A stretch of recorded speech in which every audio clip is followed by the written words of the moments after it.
Hello everyone and welcome to the Dyslexia Life Hacks Show. I'm your host Matthew Head, and in this episode I'm talking to Jacquelyn Davies. She is the founder, CEO and Mum-In-Chief of Clever Noodle. They create tabletop games to help children to read. These uses multi-sensory actions to improve sight readings. It's currently under a Kickstarter campaign that closes on the 30th November 2022. She's worked in education, including being a teacher, a school leader, a trainer of principals, and an advisor to leading non-profits in the education sector. She's also formerly been a Washingtonian of the Year. As always, I'll put links to Clever Noodle and its Kickstarter campaign in the show notes, which will be available at dyslexialifehacks.com/podcast. Welcome to the show, Jacquelyn.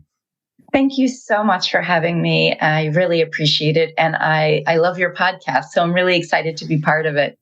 Excellent. Good to hear. Well, where I want to start off with is take you back to the end of the 90s, where you were actually chief of staff for a congressman. Having been very British myself and not hugely, and have a sort of understanding of American politics in terms of George Washington and Abraham Lincoln and all that kind of stuff. What's it like to work in American government? You know, thankfully, it was really different then than it is now. I'm not sure that I would be very comfortable working in it now. But when I was in it in the early mid-90s, we still had a much broader bipartisan approach. And so we didn't work on the extremes of the right or the extremes of the left. We worked in the middle often. And I helped get several pieces of really important legislation through with, working for a Democratic congressman, but working with Republicans to take it through the finish line. And so I think it's a really different government and a really different political context that we operate in now. And it's really unfortunate because we're really polarized and we don't work, I don't feel anymore, at the collective good as much as we should. And we also don't work from a shared fact base. It's really important to work from a shared fact base. And I find that that's one of the essential elements of education. That's one of our essential missions of education, is to teach children how to be critical thinkers and to teach children how to analyze news, to know what is actually fact, what is objective, what has evidence behind it, and what is actually just made up myth or falsehoods that drive us to really inappropriate conclusions. And so it was a lot of fun to work back then. I got to be a legislative assistant working on domestic policy issues like education and healthcare for the first congressman I worked with. I also got to be his communications person and his spokesperson for a very short period of time, but it was really fun. It was a lull in our staffing, and I got to step in and fill that role for a bit. Nice. And then I ran a congressional race in a very difficult district in Texas that was about 50-50 Republican Democratic. And I ran it for a Democratic candidate, and we won by the skin of our chin. We won by, less than a full percent. But it was incredibly exciting. And the congressman was actually a former teacher. He had been a high school biology teacher and then got on to do many other things, but had a real love for education and a real interest in math and science and a passion for making sure that all children had opportunities, particularly in the maths and sciences. But it was amazing to work for him. He was always focused on what he could do best for people and across party lines. He didn't care what someone's political ilk was. He cared that they had a need and he tried to understand it and he tried to serve it. So it was a very different time than American politics now, unfortunately. So would that be where the spark for you for working in education come from, your experience working under this particular person? No, actually, in my whole life, I was interested in children. And I was even when I was a child. And I was also really interested in children that I felt didn't have the advantage that I had. And so there's a great little story that my family loves. It's kind of the folklore of my family, that when I was 6, my parents went out of town for a weekend and left us with a babysitter. And it happened to be that the babysitter went to bed really early. And so we got to stay up later than the babysitter. And so this one weekend was Labor Day, and she had gone to bed, and my brother and I were up watching TV way later than we should have been. And there was a telethon on TV called the Jerry Lewis Telethon, and it was every Labor Day, and it was focused on raising money for children with muscular dystrophy. And it showed pictures of children, and I thought, this is really unfair.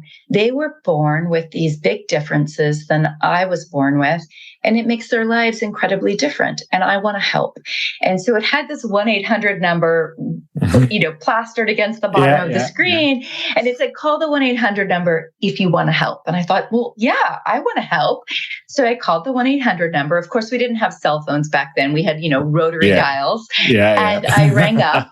And they said, what would you like to do? And I said, I don't know. What can I do? And they said, well, the most popular thing is to run a neighborhood carnival. And with that neighborhood carnival, you raise money and then you give it to the charity. And so I said, yeah, that's what I want to do.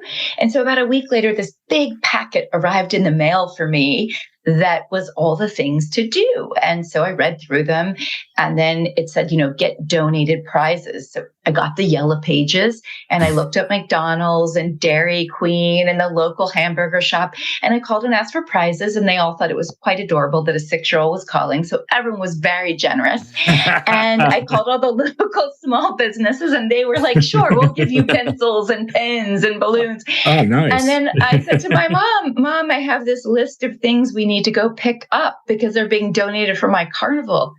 She said, what? And I said, I'm having a carnival up and down the street, and I need to pick up my prizes. So thankfully, my mom then got involved and helped me execute a thing that was way bigger than what I was capable of doing. But frankly, that's kind of how it started. And I grew up in a family that was very committed to public service, very committed to volunteering on Saturday mornings, and parents that were civically involved and on boards. My father was on the school board of our community for a number of years, and we talked about education a lot in our household. And so I grew up with this, ethos and this sense of values. And then I always volunteered, even in high school, tutoring children that were in elementary. I went to college and I thought, I really want to be a teacher. And my parents said, no, because we're paying a lot of money for you to go to college. You need to get a job that pays more than a teacher.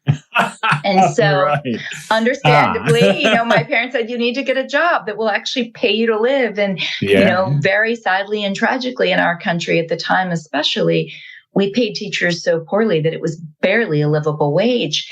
And so I went into government, and I went into the public sector and politics and policy and legislation.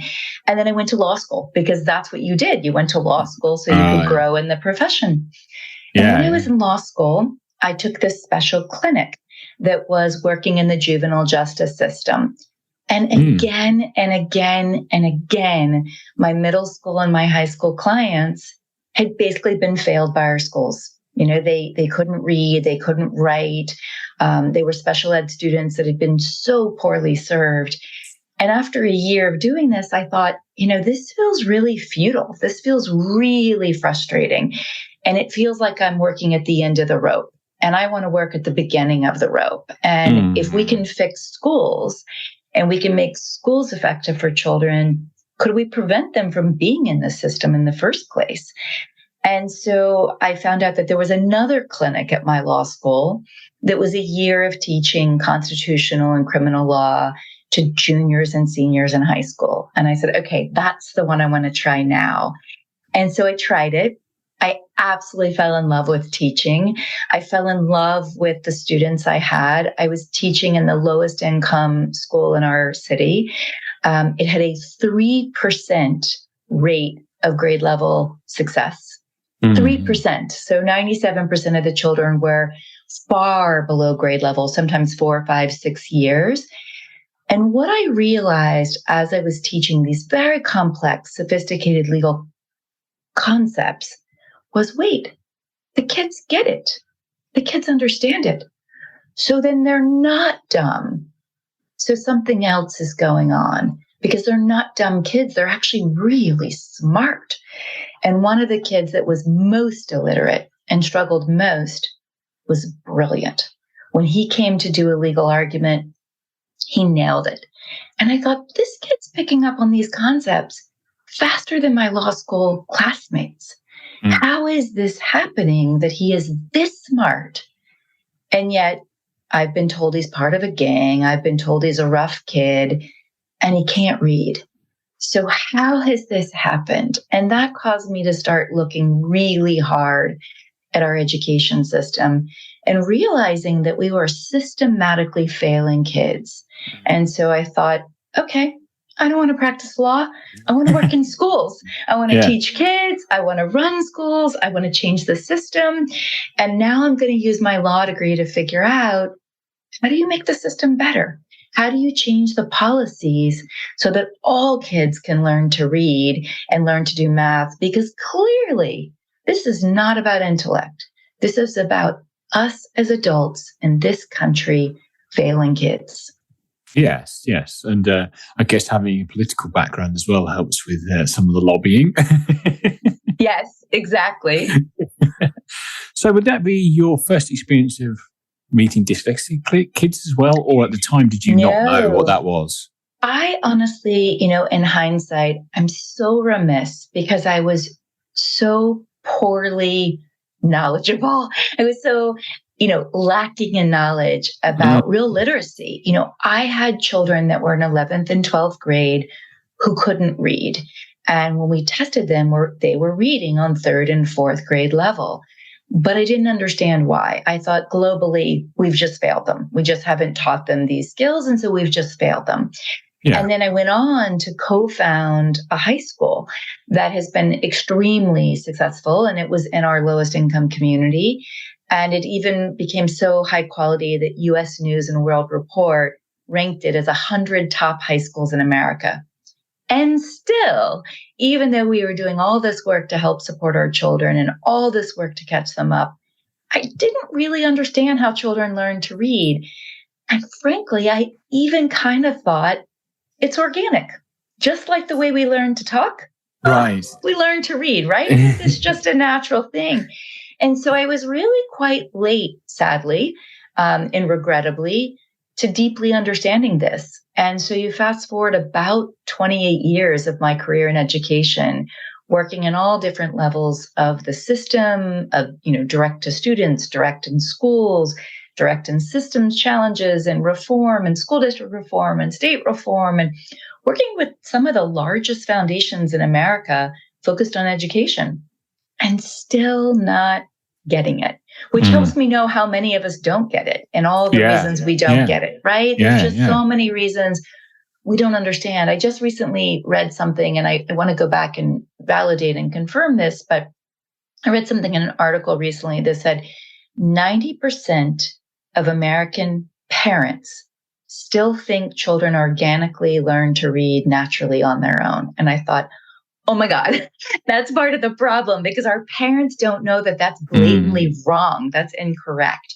But I was probably one of those parents too. Not probably, I was one of those parents that thought, okay, our kid learned to speak and to understand. And so, he'll learn to read too. And the school will do whatever they're supposed to do to make sure of it. And it was only when the school didn't do its job, and at kindergarten, our son didn't learn his alphabet and couldn't learn his alphabet. And I did all these things, right? I put the letters up in the bathroom, the little tiles, and I put the little magnets on the refrigerator. And every time we would walk by, I'd say, oh, what's that? What's that? What's that letter say as its name? And what sound does it make? And my kid would have no idea. And I would think, what is going on here?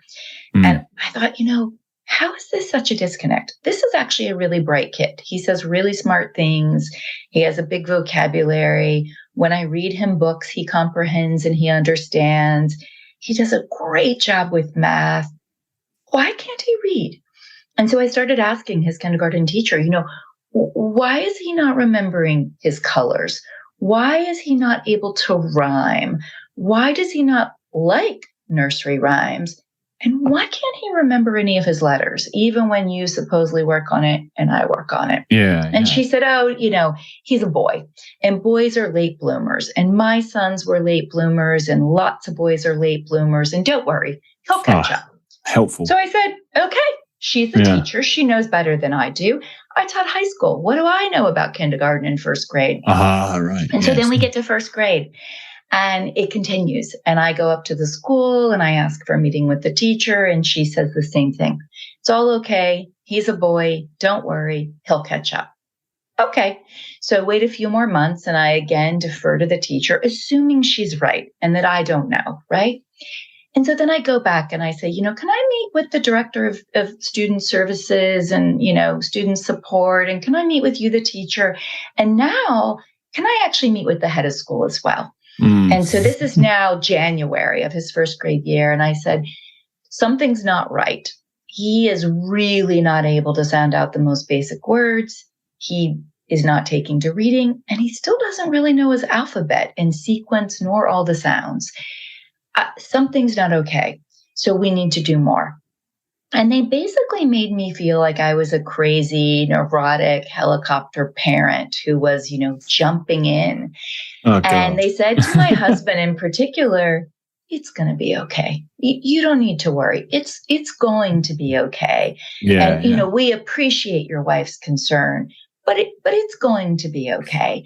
And I said, well, I think we need to test him. I think we need to know if something is going on. Like, is it maybe dyslexia? Is it a processing skill? Is it something going on in his brain? I think we need to know. And they said to me, the head of support services, oh, you can't test a child for dyslexia until third grade. You absolutely can't. Of course, later I learned that's false. That's completely incorrect. And not only can you test a child in kindergarten, but you must if there's a challenge so that you can understand what's going on and then you can begin immediately to address it. And it's when I became, I started digging in. I started reading every book I could get my hands on. I started calling all my friends around the country that knew something about literacy. Thankfully, I had been in the education sector for over 25 years. So I had people to call. I had elementary school friends to ask. I got my hands on everything I could read about this science of reading concept. And I realized that at least 70% of our children must be taught explicitly how to read using alphabetic principle, phonemic awareness, phonics, and that 20% of our children are dyslexic. But 50% more than our dyslexic children still need to be taught to read, or they will become struggling readers, and they will never develop the skills to read effectively. And so I had a major awakening.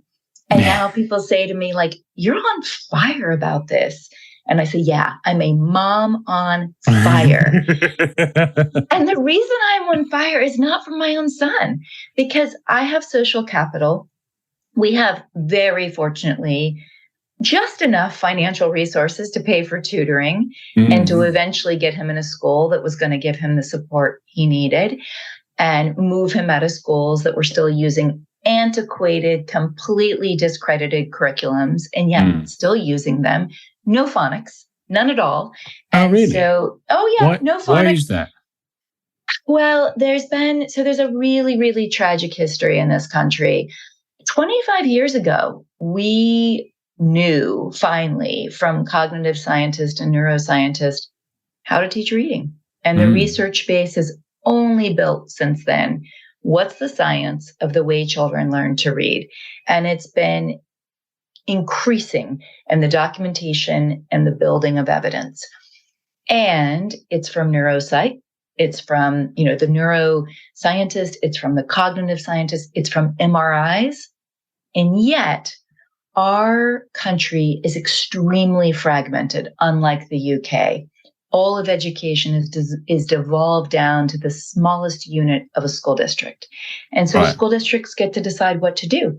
And so the link from the research to the classroom or to the school or to the school district is really broken, and it doesn't work. Unlike your country that is more centralized, and when you have brand new science, it gets into the schools and the education sector rather quickly. In our country, it doesn't. It's a very long, unfortunate, slow process.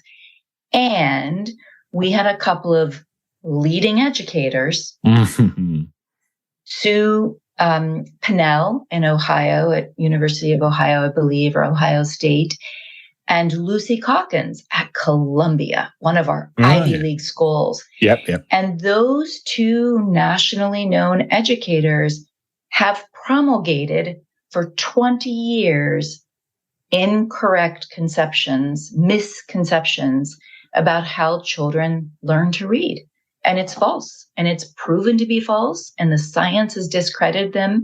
And yet still 60% of American classrooms use discredited curriculum. I talked to a charter school leader, a public charter school leader, a couple of weeks ago, and they proudly said, we use the Fontison Pinnell leveled reader library, and we use Lucy Calkins Readers Writers Workshop because we want children to love to read. We put them in bean bags, and they curl up with a book, and they lie on the carpet, and they curl up with a book, and they're going to find joy. And I said, let me tell you something. Kids don't love to read when they don't know how to. They actually come to hate it because it's frustrating. It's maddening. It is.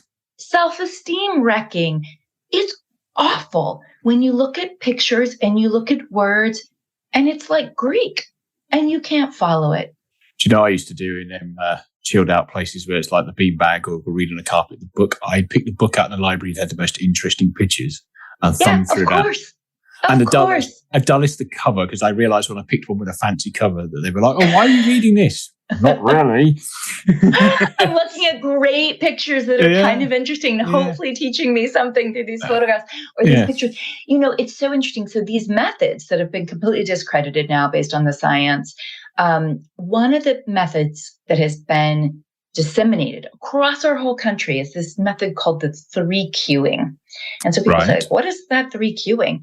So 3Qing that has been absolutely ingrained in our public schools and our teachers and our children, including my own, is first, you think about the context and you basically guess what word might fit in this sentence. You don't look at the letters, you guess. The second thing is you look at the pictures and you guess based on the pictures. And then the third thing is you look at the very first letter and you continue your guessing process. And the children are trained to do this. And they even have little chants they do about how they. So my own son is sitting there and he's looking at this big book and it's first grade and I'm sitting with him. And he says, okay, I don't know this word, Mom. And so I said, well, how will you figure it out? And I expect him to go, dial, right? Something like that. And instead he says, ooh, it's a picture of an alligator. And they said that the guy is in the swamp and he sees a big reptile. So I guess it must be alligator. And I said, but the word's crocodile. And he had two very different words. Yeah. And that at least isn't a giant difference in meaning, but it's still incredibly different words and underscores his inability to decode or sound out a word. But then there are other times where it just led to a completely different understanding of the sentence. And it was, completely unknown what kind of word you would guess to put in that place. And if it's not a noun that gives you a picture that's associated and it's an adjective, well, how are you supposed to guess off the picture? And there are thousands of words. And so the whole movement around whole word, memorize them. There's no way you can memorize thousands of words. What you can do is learn how to sound them out.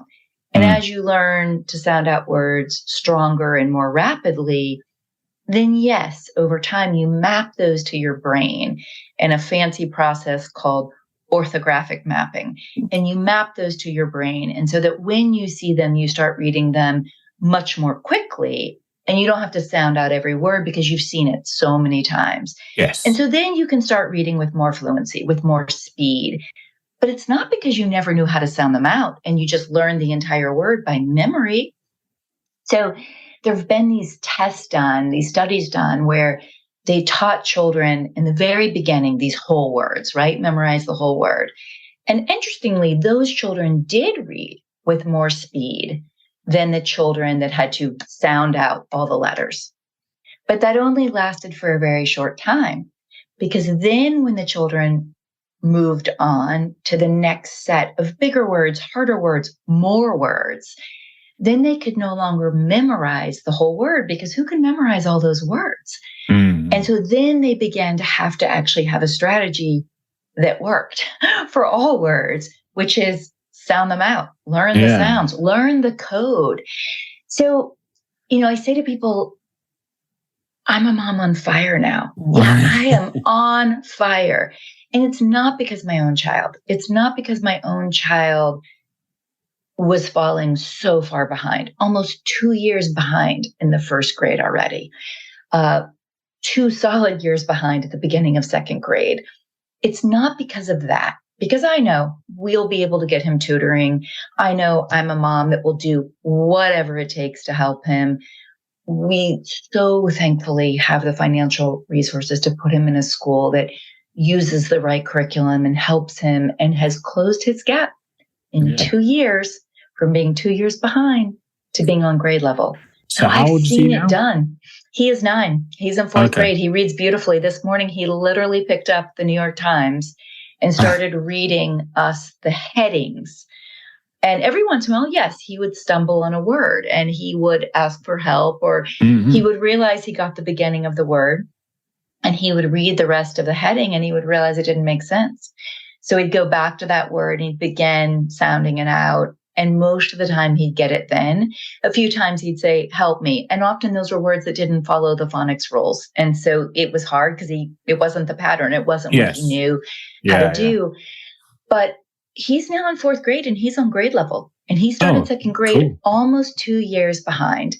But I know what the school did, which is a total science of reading school with phonemic awareness and phonics and incredible background knowledge, building kids' understanding of the world and many topics and building their vocabulary so that goes hand in hand with comprehension and reading fluency. And the school is just brilliant at doing these. It happens to be a British school. It's the British International School of Washington. And the Brits know how to teach reading. And so here he is learning all this background knowledge in a brilliant way and learning how to read on the mechanics of reading. And they gave him tutoring. They gave him 3 sessions a week. Then we didn't even have to pay for more. Eventually, we did start paying this summer for more. But I know we're going to fix this issue. I have a law degree, so I can fight with the best of them to get what our kid needs. I have social capital, so I can call my friends in education and ask for help. We have some financial resources, but most children, not just in this country, but everywhere, their parents don't have those tools. Their parents don't have those resources. And so when I talked to our public school system and they said to me, oh, we're doing a great job with our children who have learning differences. And I said, a great job? Only 8% of these children in our city read at grade level. I don't call that a great job. I call that a giant crisis. And they said, well, it is just sort of the way it is, and we're doing better. But here's the thing. The neuroscientists have now proven to us that 95% of children, all children, can read at grade level by the 4th grade if we as adults do the right thing. So it's just absurd that we're not. It's just malpractice that we're not. So that is how I turned to being on fire about this topic and working really hard to try to find solutions. What do we do to solve this problem? And how do we help all of our children, all of the 95% that should be able to read on grade level, and teach them to read? And then very specifically, how do we help children who are dyslexic? How do we help other struggling readers? And how do we help children that are ADHD and on the spectrum? So all these children with learning differences, how do we make sure that they are included as well? So, yes, definitely. And we'll come back to how you're planning to do that. But I want to just, before we sort of park the story about your son, you're clearly learning how a dyslexic person thinks with now living and raising one. And we talked a lot about his journey with reading. Yeah. How are you finding the rest of his personality and his dyslexic strengths coming out? Is he quite creative? And what are you finding learning dyslexia up close? I've read some amazing articles on the strengths of dyslexics and how you reframe the narrative, right? It's not a disadvantage. Yeah, it's a challenge. It's a whole other challenge that children have to work through. And, it's hard. It's really, really hard work. And there's a lot of downsides, which I also want to talk about. Sure. But there's a huge number of upsides. And so if we can start helping children, and I work with our child a lot on this, famous people like Sir Richard Branson, Steve Jobs, Steven Spielberg, big famous people, Albert Einstein, who've changed the world and are making an enormous difference. And more entrepreneurs than any other kind of people are dyslexic. Why is that? It's because you have special, extra awesome strengths. And so I've read some articles about it, and it just surfaced and confirmed for me all that I see in our child. He has incredible spatial relationship skills. He can draw and build anything. He can take the piece of IKEA furniture that I can't figure out and look at the instructions and the pictures and build it. He can build massive, brilliant structures in no time of Legos. He understands architecture. He's an incredible thinker. He sees both the big picture and the minor detail. We walk down a street, and it's this amazing experience with him because he's like, Mom, look at that leaf on that tree. It's different than the other tree we just walked past. And that tree isn't turning orange as fast as that tree. And I wonder, is that the kind of tree that's an evergreen? It's not going to change. Yeah. And that tree is and it's like, I missed all of that. I was just walking down the street and making sure I didn't trip. But he's noticing all these things and making the world in many ways bigger and richer. He is an unbelievable conceptual and strategic thinker. I'll never forget the moment. He was 5 years old and he was sitting on the sofa early one morning and he was just kind of sitting there thinking. And I said, what are you thinking about? And he said, well, I've just been thinking about the prison system. And I think it was prompted from watching Paddington 2, right? He had watched Paddington 2 and he really didn't like the scenes in the prison. He was really uncomfortable. And so he said, I'm just thinking about the prison system. And I said, oh, are you?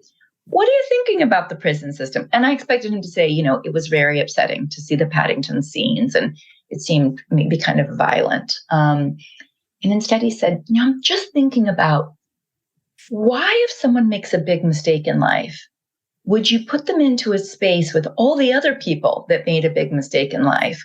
Why wouldn't you put them in a school and teach them that that's a bad mistake and they should do better so that when they get out, they can learn and they can do better and they won't keep making the bad mistakes? Like, doesn't that seem like that would make more sense? How is my 6-year-old figuring this out? How? And so he's always been that kind of huge pattern recognition, big systems thinker. And those are all skills of dyslexic children. And so he's also twice exceptional. He's gifted and he's dyslexic, but he's also highly ADHD. And so he's having to manage all of this. And yes, it makes school a lot harder sometimes. It makes math a lot easier. He's a full grade level ahead in math. He crushes it in math. So it makes math easier, right? But it makes writing and spelling and reading a lot tougher. And he often says, Mommy, it's not fair. And I say, it's not, but I was bad at math in school and that wasn't fair either. And I had to work extra hard and I was really bad at chemistry and I had to work so hard and I had to go to tutoring. I said, and everybody has something, it might be science. It might be just getting along with kids. It might be building relationships. It might be drawing. It might be standing up and giving a speech. But everybody has something. And your something is really hard. And your something makes it really tiring for you sometimes. And your something gives you magical gifts that other people don't get to have. And so you have strengths that not everybody gets. And so you're lucky. And so by focusing on that all the time, it's really helped. The initial not being able to read and the initial ADHD bouncing off the wall kind of feelings in your body and not knowing what to do with it made him pretty down. It made him lose his self-esteem. I would say he was borderline, maybe even over the border of being a depressed kid. He was a highly anxious kid because every time you gave him a book, he just, his stomach got sick, his head got sick. It was really hard for him. And so, it was hard to see. It was really painful for me to watch. It was really stressful for me. It was, in the beginning, overwhelming because I didn't know what to do. And what I did know, and what was in some ways worse, is that I did know that kids that couldn't read by fourth grade were in trouble. Yes, and so here I was saying like, oh my God, I know the data. I know that not being able to read by fourth grade is a huge problem and is devastating. And here's my kid who is not on track and I don't know what to do. Yeah. And when you're a mom, and I'm sure every mom relates to this, whatever the issue is, whatever the challenge is, when you don't know how to help your kid, it's painful. It's deeply upsetting. I was losing sleep over it. I wasn't eating well. It was hard. It was really hard. And it was hard for him. It was extremely hard for him. And it was painful to watch. And it's hard to figure it out if you don't have resources like your show, if you don't have articles available, if you're not, if we don't do a better job helping every family know, first of all, how you help a kid read, period, because all kids need to know, right? All kids need the science of reading. Yep. Doesn't matter if your kid's dyslexic or not.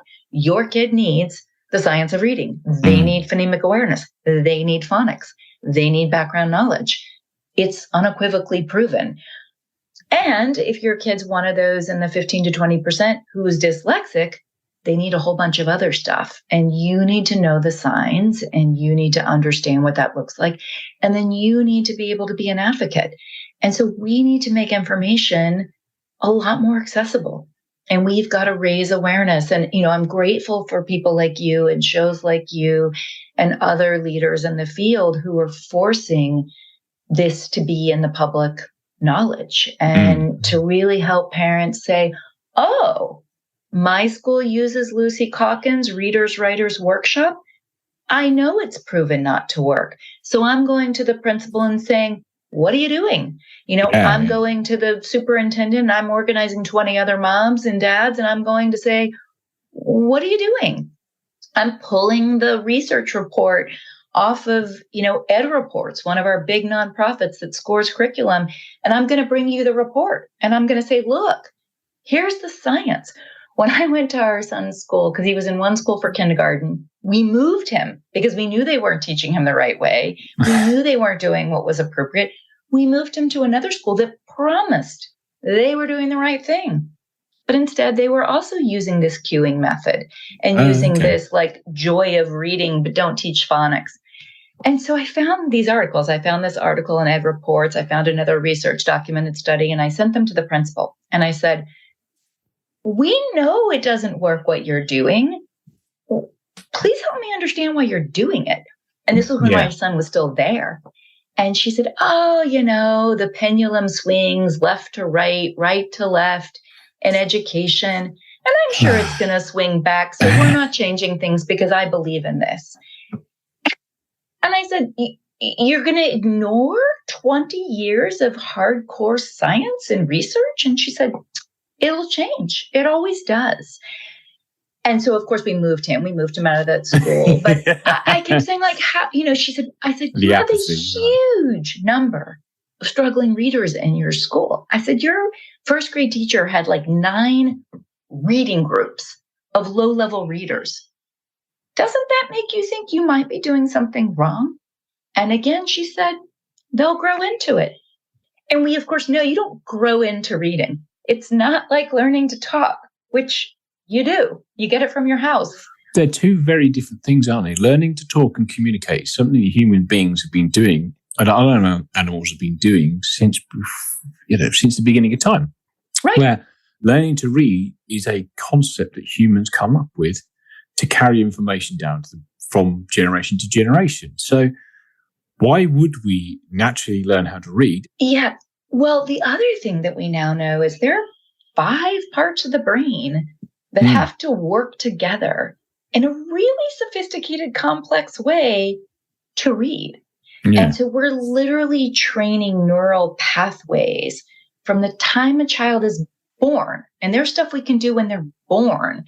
And the more we do before they're even 24 months old, 2 years old, the more we do that we know is right, it's based on the science, the better we set those neural pathways to be able to read. And so reading is a learned skill, and it's a complicated learned skill. It's like learning geometry. It's like that level of complexity. And then the other thing I just did not understand about dyslexic brains, I was like, why is my kid dyslexic? Like, was it a birth defect? Was it what was it? And then what I came to finally learn is that there are these 5 parts of the brain that work together. And there are these back parts of the brain that are the most important in the sounding out words and becoming more fluent at reading. And in a dyslexic brain, they are what I would call like underactivated.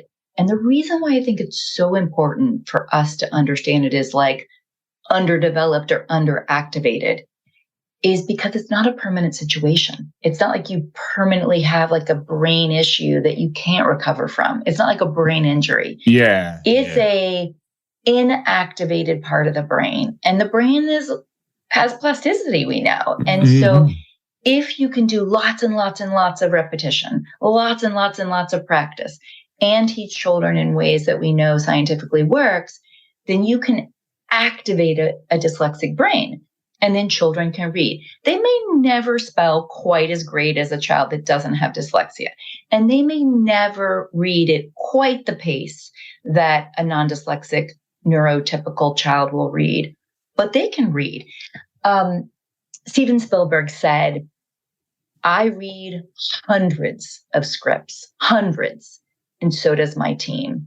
And my team's not dyslexic, and I am. And the difference is, they read a script in 30 minutes, and I read that same script, and I don't forget what he said exactly, but something like an hour and a half or 2. And he said, we read the same thing, and I can read the same complex text, but I just read it like 3 times slower than them. And so I think that's where the rub is, right? That's where it continues to be a really kind of unfair challenge. But we know we can activate the brain, and we know with certain ways the dyslexic brain can read and can read on grade level and can read effectively. So that brings me nicely round to talking about activating the brain. Clever Noodle, the idea behind it and the game. So clearly, I think we've got the idea that you basically had a fire underneath you to get kids to read, and kids from all demographics to read as well. So not necessarily, as you said, you're lucky with your background that you're able to move your son around to schools until you find something that fits, but not everybody has access to that. So where's the genesis of Clever Noodle start? Yeah. So it started with COVID. It is one of those silver linings of COVID.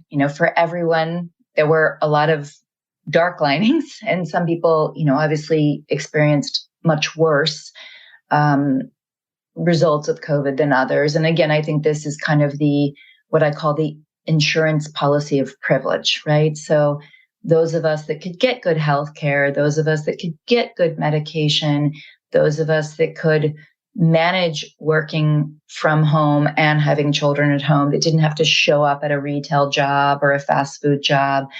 Those of us that families always had good health care. We were highly privileged, and our family actually experienced all the same things that many others had to endure. My mom and dad got severe COVID, but then had the best of healthcare and didn't end up being in really big trouble.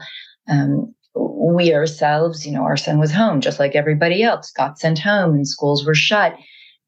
but I can work from home and I can Yes. manage my load. And I was able to work out to have a lower load for a while so that I could spend more time with our child. And so, I call it the insurance policy of privilege. We may have the same experience of COVID, but we actually experience it quite differently based on our resources and our financial and social capital. So, that's the first thing. I just want to honor and recognize that. Yeah. So I was incredibly privileged to be able to really lessen my workload. And so when our kid got sent home, it was the, last quarter of first grade. And I became increasingly aware, painfully increasingly aware, that he couldn't read, that he had unbelievably low reading skills. And the more I sat with him, the more, alarmed and terrified, frankly, I was, and upset I was. And with his ADHD and his dyslexia, the online learning just didn't work for him. And he started walking up to my computer and closing the laptop. And I would be like, what? Your teacher was on. You were about to do whatever, you were about to do a reading assignment. You just closed the computer. And he would look at me, and he was in first grade, and he would say, I'm not doing that. I'm not doing that today. I'm not going to be online. And he would just walk away. And so I was getting pretty desperate. Honestly, I was getting really desperate. Like, I don't know how to teach first grade. I don't know what he's supposed to learn, but I knew this online thing wasn't working. And so I said to his teacher, look, just give me the learning objectives. And I taught high school, and I ran a high school, and I know nothing about elementary education, but I'm going to figure it out. So just tell me what he needs to learn this week and the next week. Just tell me the objectives. Tell me the goals. I don't need anything else. And she said, well, do you want the lesson plan? No, I don't want the lesson plan. I don't want anything. Just tell me what he needs to learn. And so one of the very first things she told me he needed to learn was what's considered high frequency sight words. And I'll explain more about that in just a minute. And so she sent me a 1-page sheet of paper with 220 high frequency sight words in these, columns and rows and tiny. And she said, he needs to learn this. And so first of all, I was like, the font is so small and it's so busy with all these words. There's just no way he's going to learn it this way. And so I kind of Googled, like, how do you teach high frequency sight words? And everything said use flashcards. And I thought, well, that's pretty boring, but okay, if that's what everybody says. So I made flashcards out of, regular note cards, index cards, and I started using them.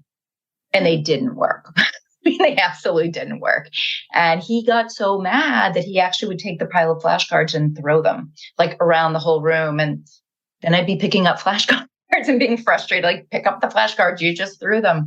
Yes. But I kept thinking, like, okay, who is this kid? Like, who is he and what's going to work? And so I knew he loves soccer. So I actually he loves sports. So I started with soccer and basketball. You call it, of course, you call it football, of course, but in America, we have our own football and our own soccer. So, British football, I should say. And I won't tell you now my son's favorite, Premier League team, because I don't want to get myself in trouble with your listeners, but he has one. And he has fierce debates with his friends and his teachers about, what's the best team. Anyway, all this to say that I knew he loved football and basketball. And so I initially started teaching him those high frequency sight words by, every time you get one right, you get to kick a goal. And, if you miss it, you miss it. And if you miss the goal, you miss the goal. But you can get another word. And if you get it, then you get another goal. And let's see how many points you get. I did the same thing with basketball. And that was working, really review 5 or 10 words with him. I would go over them multiple times and review, and then we would go practice. We play these sports. But there's only so many hours a day you can sit and kick a, ball into the goal. And there's so many hours you can. And it was, as we started getting hotter and hotter, it was like, okay, we're not going to be able to do this for long. And so I thought a lot about him, and I thought, he loves board games and he loves tabletop games. And so, and he loves card games. And so could I do something like that? Could I start to build these board games and these card games? And so I started kind of creating knockoffs of, American and global games that every kid knows and every kid plays. And sometimes I would like combine 2 or 3 games that I knew well into one game. And sometimes I would just use the basic game design and gameplay of a game. But I would just start adding how you read into it, right? So I was reading a whole book on phonics, and I was reading about the brain science and how do children learn to read. And so I just started sequencing beyond these high frequency sight words. I started, sequencing the steps, right? What is this learn to read journey? What do they have to master first? Is the, precursor skill? Then what's the next skill? Then what's the skill after that? I just started building games. Yeah. And our son's teacher said, "What are you doing with him? I mean, he's making more progress than he's made the whole year." And I said, "We're playing games." And so she said, "Well, can I have some of those games? Because I have a whole group of struggling readers." And so I gave her the games. And then she said, "These are even working over Zoom. These games really work. And you should publish them." And I thought, yeah, right. Like, I have no idea how to publish a game. I have no idea how to get a game like designed. I have no idea how to manufacture something, like anything, period. I don't even know how you go about finding a manufacturer.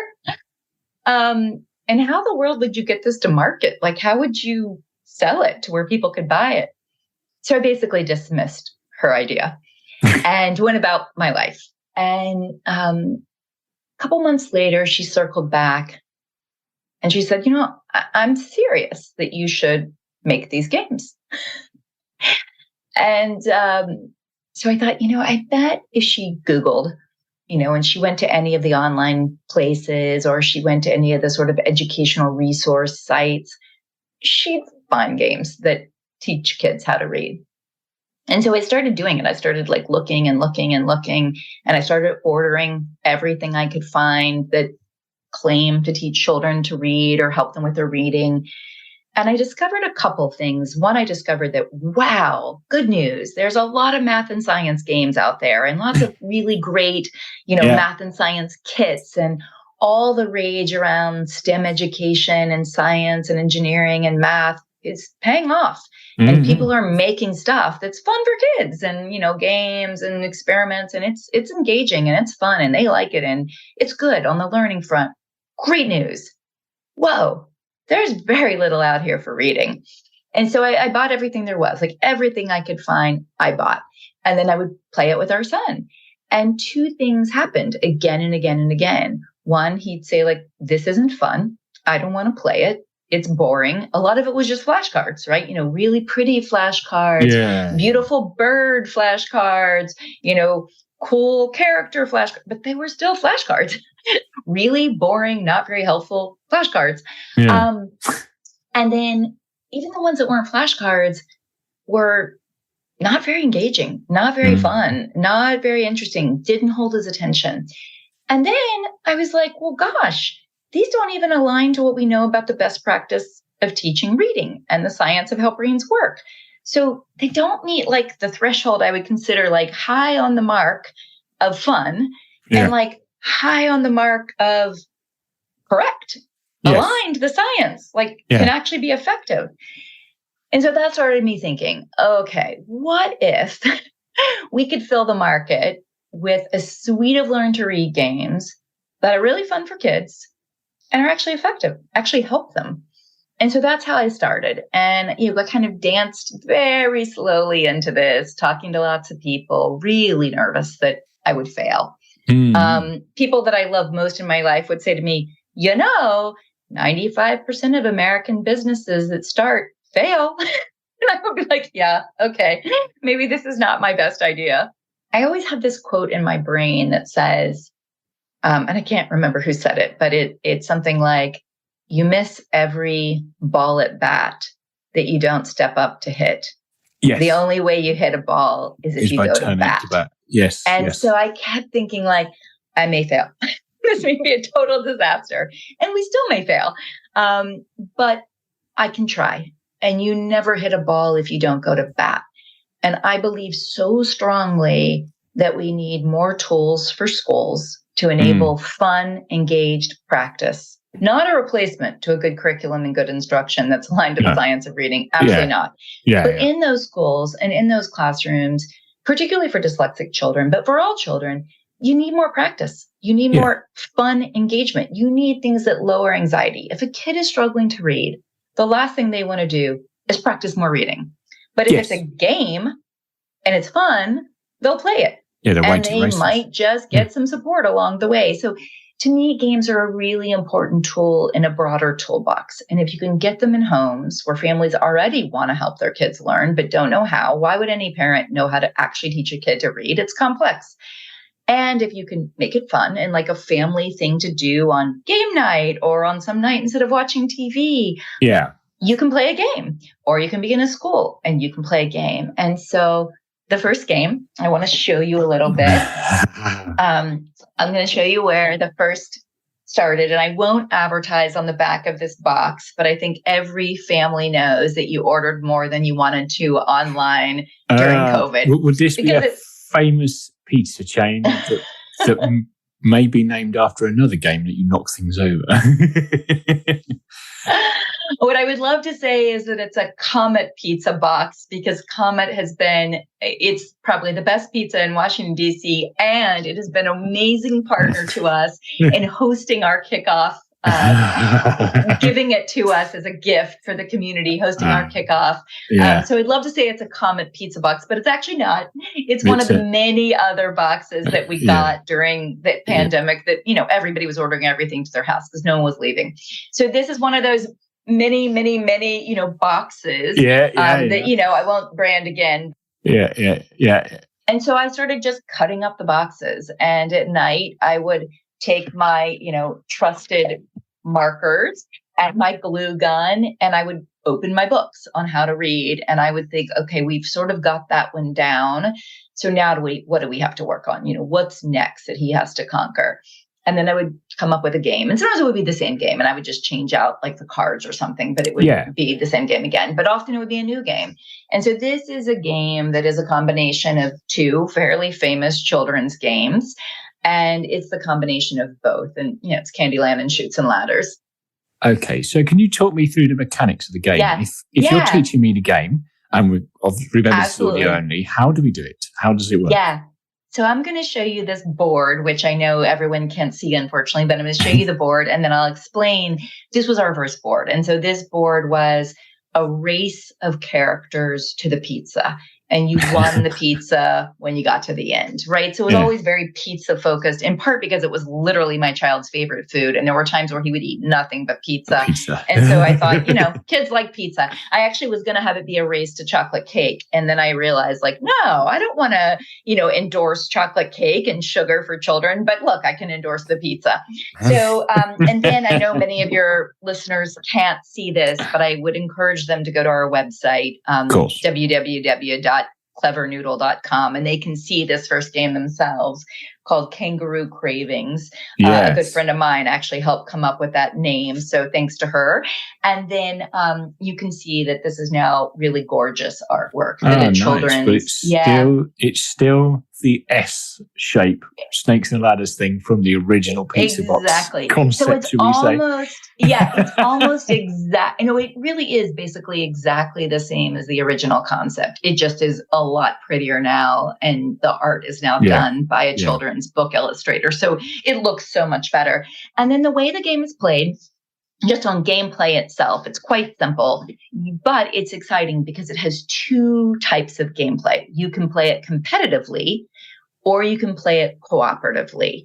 So when you play it competitively, often it's because a kid is really competitive, or a group of kids are really competitive and they want to play it competitively. Or the kids have mastered enough that they can handle playing competitively and it won't deflate them to do it.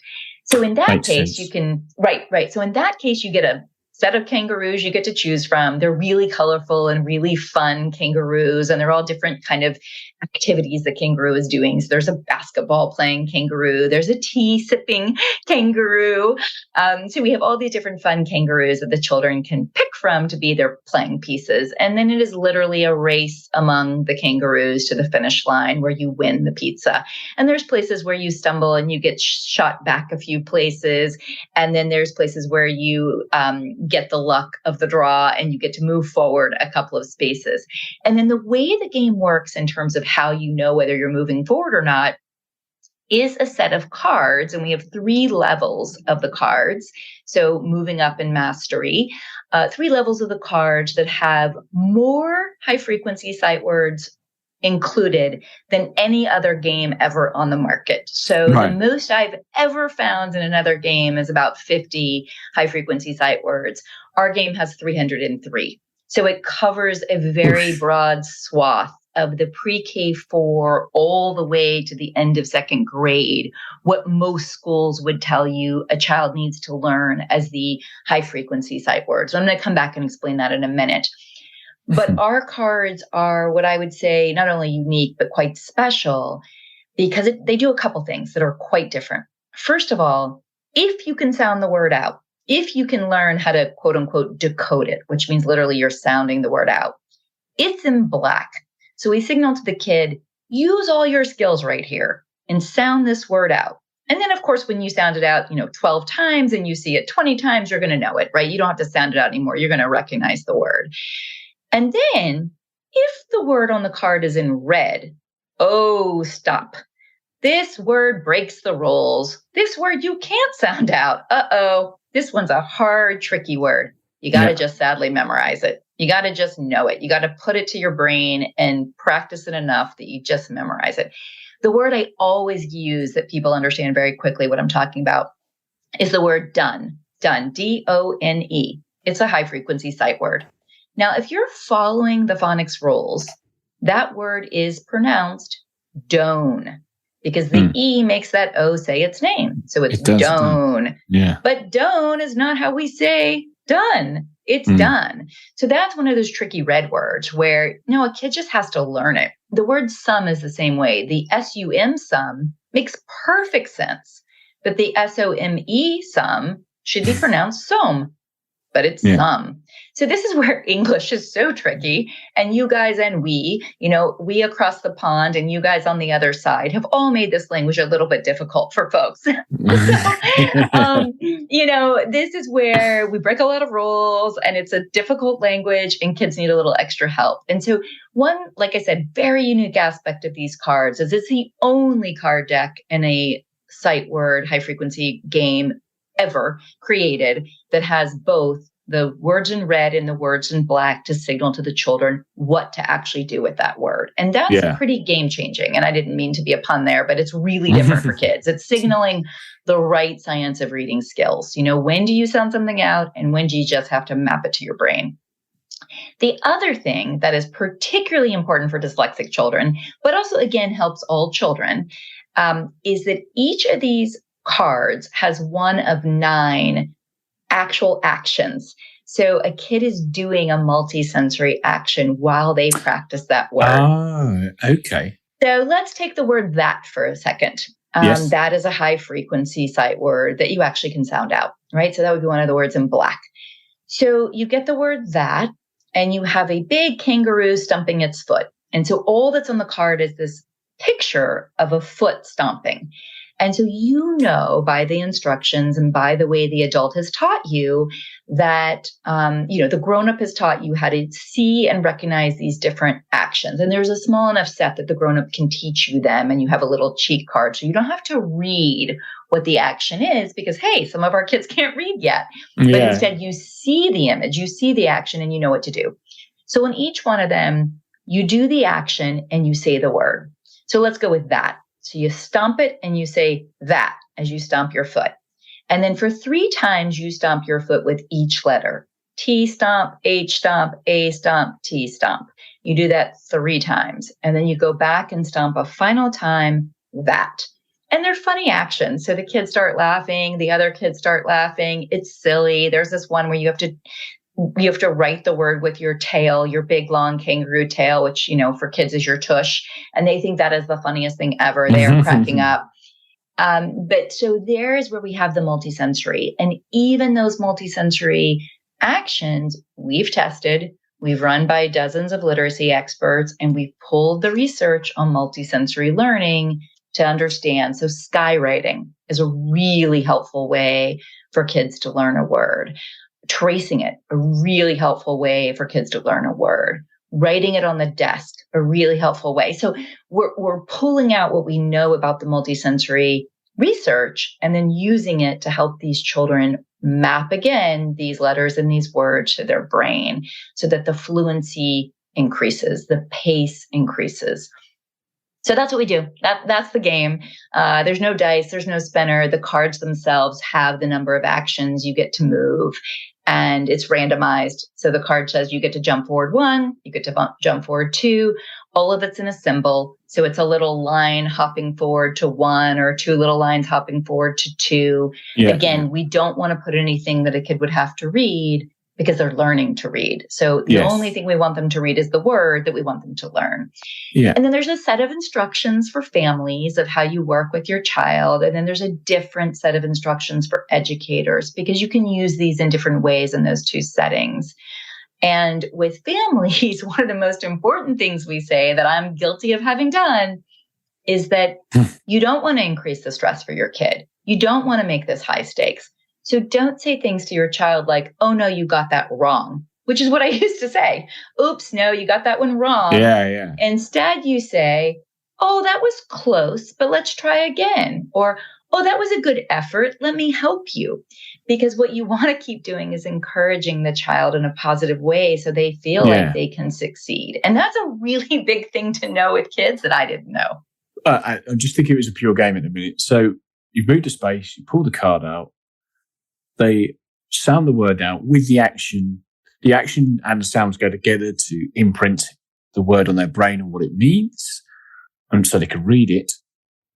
And then the scoring moves to 4 places. But there's no negativity in this game. So do you just persevere until such time as the sounding has worked? Is that how that kind of carries on? So each kid, it's a round, right? So one kid goes and then the next kid goes and the next kid goes. Now, that's the competitive play. If it's a cooperative play, then the kangaroos are racing against the raccoon and they want to beat the raccoon. And then they're working as a team, right? So then any one child that wins, all of them win. And you're just racing whichever child can get to hopefully beat the raccoon. But sometimes they lose to the raccoon because the raccoon draws better cards. And so it's just a race. It's a mad race against. And in that case, that the kids are helping each other. Okay. So you might use this for a set of kids or one kid that doesn't really like competitive play, or they're so early in the learning journey on this set of high frequency words that it would be really intimidating. It would be deflating to make it competitive, right? And so you just ease the barrier to entry. You make it less stressful and more fun. And you play it, 2 kids together against the raccoon, dad and the kid against the raccoon, aunt and the kid, so you can do it in all these different ways. And then it is, regardless, it's a rotation of the children. So the children rotate to each practice. And what I say in the instructions to both families and educators is introduce a small set of the words and review them a set of times with the children, helping them, practicing them, sounding them out before you go to gameplay. And it might be that particular child or group of children literally can only handle 5 words to begin with. And so you play with those 5 words and then you get repeat and repeat and repeat. Or it might be, hey, these kids are ready for 20. So go ahead and play with 20. We do have 3 different decks at 3 different levels. So obviously level 1, level 2, level 3.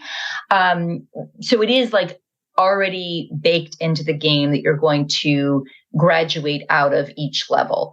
Then you can shuffle them up and play as a blend if the kids want to do a mixed set of level 1, level 2, level 3. You can play it to where you separate it, level 1, level 2, level 3, and the children get to pick which words they want. And there's, you can move more points forward. You can move more spaces for the harder levels. So if you're really struggling still, you might go for the lower level, knowing that you're going to get it right, than going for the higher level and maybe missing it. Mm-hmm. If you feel more confident, you go with the higher level because you want more points. My son always went for the higher level, even when he wasn't ready to read them, because he wanted more points and he wanted the shot at getting more points and he wanted to beat me. Yeah. He wanted to beat me. Right. Yeah. So, but everything is built based on development, the reading journey, the sequence, the next step, and ongoing mastery. And everything is also built on, let's lower the barrier to entry. Let's make this fun. Let's make it non-stressful. And let's make sure all the educators and the grown-ups who are your family members are doing this in a way with you that works for you or a set of kids that they're working with, right? It has to work for kids. The great part is that the really fun part was that when I was playing all these games with our son, at one point he said to me, "Mom, I know what you're doing." And it was sort of like this, "I'm on to you, Mom. You think you've got it, but I'm on to you." So he says, "Mom, I know what you're doing." And I said, "What? What am I doing?" And he said, "You're teaching me to read, but it's okay because it's really fun. Now I'm going to beat you this round." So it was great because he was on to me, but he didn't care because he was having so much fun. And we've seen that across classrooms in 6 different cities that we've tested in. We've seen that in dozens and dozens of homes that we've tested in. We've brought kids together for play testing in backyards and in different people's homes where they've invited little kids over for play dates. We've tested with 4-year-olds and 5-year-olds and 8-year-olds and 9-year-olds. And we've even tested with 10-year-olds. And we've tested with big sister and little brother. And it works. The kids love it. Yeah. So that brings me to your Kickstarter campaign, which is currently run at the time of recording. And just for a reminder to everybody, that's the 30th of November that ends. I know it's now hit its pledge target. So you're going, is this the first run of production on Kickstarter? So it's going into production. What do you plan to do post that? Well, before we even end the Kickstarter, which ends, as you said, November 30th, we want to drive up the number of backers. We want more and more and more people to join us in this effort to get not just this game, but a suite of games made for children to support them on their learn to read journey. So if every single one of your listeners will go back us on our Kickstarter, you just go to our website, and then there's on our website, it says order our game, and you click and you get right to the Kickstarter page. $1 helps us. It doesn't have to be more than $1. Obviously, if you can do more than $1, if you can do $3, if you can do $5, if you can do $20, the more the merrier. But we need supporters because we want to grow a giant, an army, an army of people that want to make sure kids learn to read and want to help us get more of these games into children across the world faster. So the more backers we have, the faster we make this game and more games. The other thing is the more money we drive this up to, we have very, very gratefully met our campaign minimum goal, which was $50,000. But every dollar we raise more than that, every time we raise another $25, another game goes into production. And ideally, rather than produce the minimum of 2,000 games, we would run our first run at 5,000 games. And that'll get 5,000 games into kids' hands much, much, much faster. So joining us on Kickstarter right now is incredibly important, incredibly helpful, and helps us move much quicker on critically important ways to help children on their learn to read journey. So that piece right now is amazingly helpful. And we're so grateful for anyone who will join us on this Kickstarter campaign. And like I said, any dollar amount, whether it's the pound at £1 or whether it's the dollar or the krona, whatever it is, come in and join us. Yeah. And then after Kickstarter, we are working to raise some additional money right now. We've raised a bit from really generous investors so that we can move faster to develop the larger suite, because we want a whole suite of games to be available to children as quickly as we can move. The thing that holds us up in making games is the testing. We test so broadly and so deeply with so many children across age, across background, across race, across learning levels, to make sure that this works for all kids. And that's a pretty long process because we have to go into schools, we have to observe, we have to get schools to agree to let us come in, we have to organize little gatherings in people's backyards. So it's a big effort. It's a big lift to test these games. Yeah. We also have a national literacy panel. And with that national literacy panel, some of these leaders are globally known. Some of them are US known or regionally known. Every game goes by them multiple times. So it goes by them in the early stages on, is this aligned to the science of reading? Give us lots of feedback. We iterate again. We show it to them again. They give us more feedback. We do it again. So this game is probably on its Kangaroo Cravings is probably now on its 5th round of feedback. And that is how we've now finally landed those cards exactly where we want them to be, exactly where we know they're aligned to the research and the science. But they started in a very different place. And so we continue to iterate on those until we hammered it and nailed it. So what takes us a long time is the testing process, including the expert reviews and the teacher reviews and the principal reviews. We always say our games are all child tested and loved, teacher approved, and expert endorsed. And we won't send anything to manufacturing that doesn't meet that standard. So as soon as Kickstarter is over, we hope to raise a bit more money so that we can still go into manufacturing of more games and start to build our suite. And then we will sell Kangaroo Cravings directly on our website. We will also sell it through other online resources. We will be working very hard to get it into toy stores. Our local Washington, D.C. toy stores are taking them, which we're really excited about. But we'll be working to get them in more toy stores across, at least the U.S. and in the U.K., and then we will also be working really hard to get them in some smaller kind of big box stores so that there's even broader availability. And then finally, we're planning eventually to do a subscription service to add to the game by game purchase availability to help families and schools really track kids on the learning journey and move along with them on that journey, and to have the suite sequentially ordered. So those are some things we're immediately planning. But first and most immediate, it will be available on some online sources, and it will be available on our own website. And so those are our first quickest moves. The other thing we're doing is we're selling direct to district. And so we have the Washington, D.C. public schools, which I'm so delighted with, having their entire literacy team vet it, approve it. And now they are purchasing 2 for every elementary school. So every elementary public school in Washington, D.C. will have 2 of these games in their classrooms to play. So we're extremely excited about making them available. We also are talking with several other school districts right now about purchasing them for all of their elementaries. And then we have these 2 fabulous charitable partners.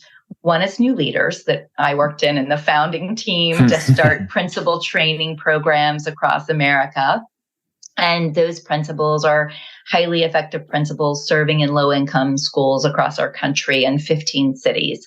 And so we are in partnership with them so that people can donate on our Kickstarter, and those games go directly to them as a charitable partner and get these games in low-income schools across the U.S.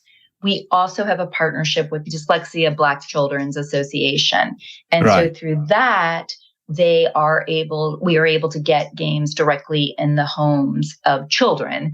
And so our goal is classrooms and homes across the US and then across the UK and then beyond that. So that's what we're hoping to do. Canada and Mexico, of course. And this is also, people ask okay, would it work for kids that are learning English and they have a different initial home language? And it's it works for any kid that is learning English. We're talking to a large organization in India right now because they want kids to learn English. And so this will work for every single kid that's learning English.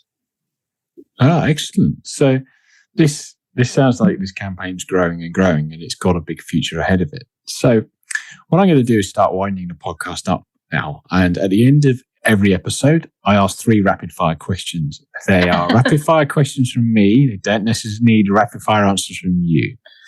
So let's dive into the first one. What prejudices have you had about dyslexia that's been proven wrong?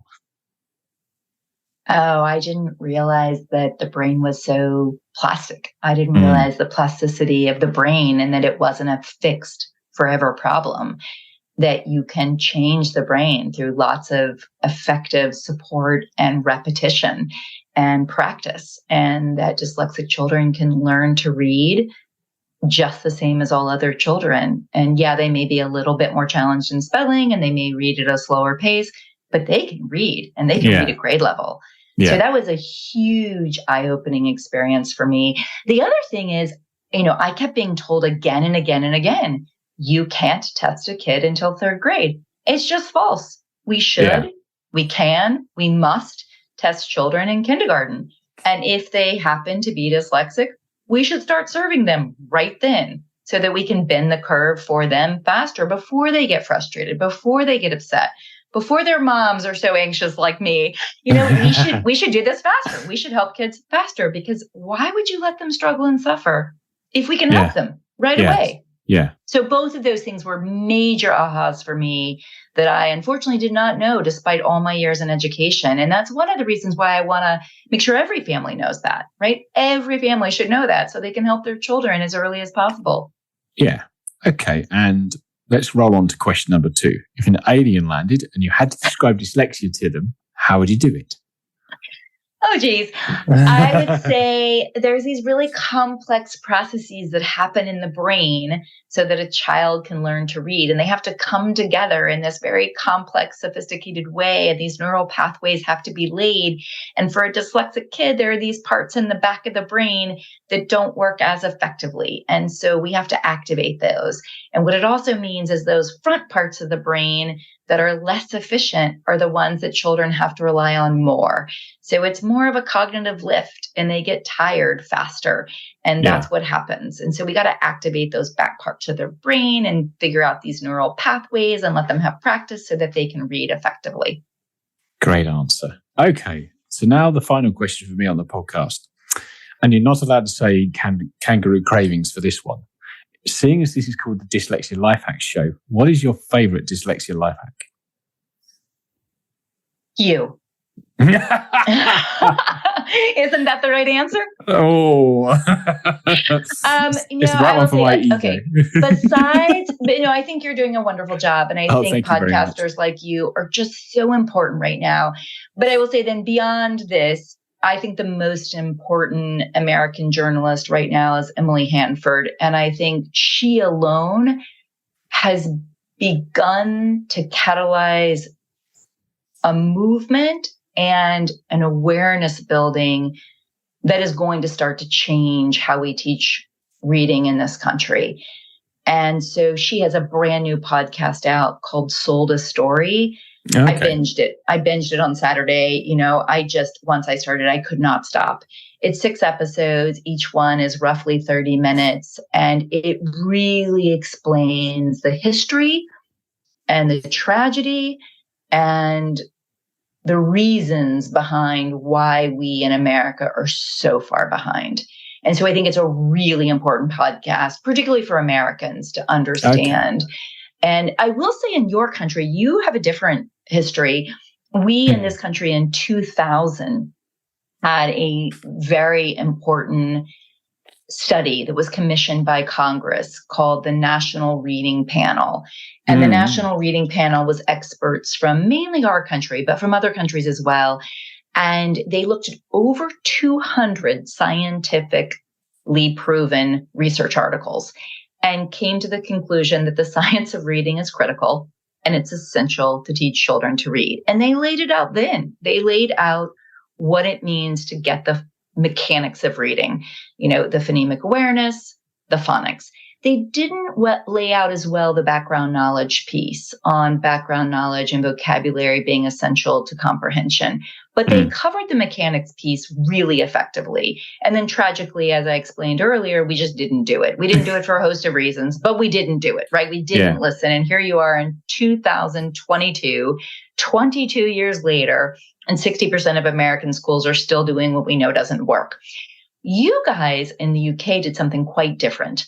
There was Sir Rose, and I believe 2006, learned about the reading crisis in the UK and read our national reading panel study and said, oh, okay, we're going to commission a UK study. And you did, and it looked very similar to our study and had the same findings that ours did. And then you guys acted quite quickly because you have a centralized education system. And so you have ways to create the mastery curriculum. You have ways to do national assessment. You have ways to train teachers in a more centralized national way. And so by, I think, 2011, I may be slightly off on that, but within a very short number of years, you began to dramatically change your reading outcomes for all children. And so you've literally proven what's possible and really how to do it. And in a funny way, I'm sure, that's why our son's at the British International School of Washington, because you guys know how to do this. And our schools weren't demonstrating here, the schools he was in, that they did know how to do it. And so I think you guys are really quite ahead of us. You're not all the way to, of course, where you need to be. None of us are. But I think you're ahead of us. And I think your awareness and your knowledge is more advanced than ours is, and your educators are more familiar with what works than we are. And so we have more work to do than you. And it's why I feel like people like Emily Hanford's work is so critical right now in our country. We finally have states in our country legislating that we have to change. And it's not all the states, unfortunately. It's a small handful, but at least we've got some now. And they're demonstrating that it works. Mississippi went from being went from being 49th out of all of our 50 states in reading to being, I think, 19th, maybe 20th in the country. Okay. Yeah. And they passed legislation that was very clear on doing all the right things. And then they, in a number of, 7 or 8 years, they did it. Yeah. Oh, well, fascinating.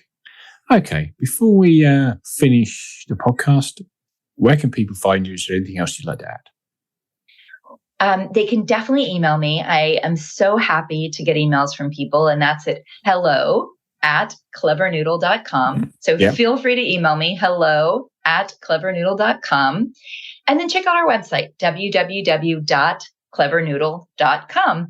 So check us out. You can see the video of the whole origin story and how this came about. You can see my really cute son. You can see our chief game testers, who are 3 amazing young people, our son, plus our neighbor, plus my best friend's son. And they are literally involved in everything. They pick out the size of the box. They look at the different board sizes. They are deeply involved. And they help make choices before we test with broader audiences of children. So check us out, www.clevernoodle.com. And definitely go join us on our Kickstarter, please. Like I said, £1 is fabulous. Just get your name up there. And that's just the button that says order our game. So thank you so much, Matthew, for this amazing opportunity. No problem and at all all. of your fabulous questions. Thank you very much. I want to thank you first for taking the time to come on the podcast. And I want to thank everybody else for taking the time to listen. And I will speak to you lot in the next episode. Goodbye for now.